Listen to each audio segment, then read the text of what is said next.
প্রিয় দর্শক, খেলা দেখা বিনোদনের দারুণ একটা মাধ্যম। পছন্দের দল গোল দিলে বা জিতলে আমাদের মন ভালো হয়ে যায়, এটা স্বাভাবিক। কিন্তু প্রশ্ন হলো, এই আপ্লুত হওয়াটা কতদূর যাওয়া উচিত? খেলা যখন কেবলই বিনোদন, তখন তা মনের ক্লান্তি দূর করে, কিন্তু খেলা যখন আমাদের সারাদিনের মেজাজ নিয়ন্ত্রণ করতে শুরু করে, অর্থাৎ দল হারলে আপনি বিষণ্ণ হয়ে যান, পরিবারের সাথে খারাপ ব্যবহার করেন, তখন বুঝতে হবে বিনোদনটি আসক্তিতে রূপ নিয়েছে। খেলাকে খেলার জায়গা রাখুন, মনের উপর তাকে রাজত্ব করতে দিয়েন না। রাত জেগে খেলা ও আনন্দ উল্লাস, আধ্যাত্মিক দৃষ্টিকোণ। রাত জেগে যে কোনো দলের জন্য চিৎকার করা, পটকা ফাটানো বা আনন্দ উল্লাস করা, এটি সত্যি আমাদের কোনো কল্যাণ বয়ে আনে? রাত মূলত তৈরি হয়েছে বিশ্রামের জন্য এবং ভগবানকে প্রার্থনার জন্য। রাত জেগে খেলা দেখে যদি আপনার প্রার্থনার সময় বা সকালের জরুরি দায়িত্ব অবহেলা হয়, তবে সেই আনন্দ উল্লাস আপনার জীবনের বড় ক্ষতি করছে। আনন্দ করার অধিকার সবার আছে, কিন্তু তা যেন আপনার জীবনের আসল উদ্দেশ্য বা আধ্যাত্মিকতাকে হ্রাস না করে। খেলাধুলার উন্মাদনা কি ভক্তি ও বিশ্বাসের ক্ষতি করে? অনেকে জিজ্ঞেস করেন, খেলা দেখলে কি ভক্তির ক্ষতি হয়? উত্তর হলো, সরাসরি খেলা দেখায় কোনো পাপ নেই, কিন্তু যখন একজন খেলোয়াড় বা দল আপনার অন্তরে ভগবানের চেয়ে, আপনার ধর্মের চেয়ে বেশি জায়গা নিয়ে নেয়, তখনই ভক্তির ক্ষতি হয়।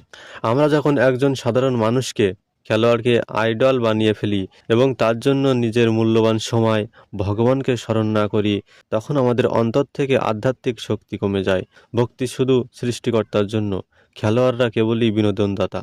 যেভাবে লিমিট বা সীমানা রেখে প্রিয় দল সমর্থন করবেন। দল সাপোর্ট করব, কিন্তু লিমিট রেখে। এটা কিভাবে সম্ভব? 3টি গোল্ডেন রুল মনে রাখুন। 1. হার জিতকে মেনে নেওয়া। খেলা শেষে মাঠেই সব শেষ, মাঠের বাইরে তা নিয়ে কোনো আক্ষেপ বা রাগ করা যাবে না। 2. ব্যক্তিত্ব বজায় রাখা। কোনো খেলোয়াড় বা দলের জন্য নিজের আত্মসম্মান বিসর্জন দিয়ে সামাজিক যোগাযোগ মাধ্যমে নোংরা তর্কে জড়াবেন না। সময় নির্ধারণ। খেলার হাইলাইটস বা মূল অংশটুকুই দেখুন, পুরো 3-4 ঘন্টা অপচয় করার প্রয়োজন নেই। কখন খেলা দেখা উচিত এবং কখন একেবারেই উচিত নয়, সবকিছুর একটা সঠিক সময় থাকে। কখন আপনি খেলা দেখতে পারেন? যখন আপনার দিনের সব দায়িত্ব শেষ, পড়াশোনা বা অফিসের কাজ সম্পূর্ণ এবং আপনার নাম জপ বা ভগবানকে স্মরণ করার সময় ব্যাহত হচ্ছে না। আর কখন খেলা দেখা একেবারেই উচিত নয়? সামনে যখন পরীক্ষা বা জরুরি প্রজেক্ট, যখন নাম জপের ও মঙ্গল আরতির সময় চলে যাচ্ছে, যখন আপনার শরীর প্রচণ্ড ক্লান্ত এবং ঘুমের প্রয়োজন। মনে রাখবেন, খেলার চেয়ে আপনার জীবন এবং দায়িত্ব অনেক বেশি মূল্যবান। 6. অন্ধ সমর্থন বা সামাজিক কোন্দল, ট্রোল সংস্কৃতির অন্ধকার দিক। আজকাল খেলাকে কেন্দ্র করে ভাই ভাইয়ের মধ্যে সম্পর্ক নষ্ট হচ্ছে। বন্ধুরা একে অপরকে নোংরা ভাষায় ট্রোল করছে।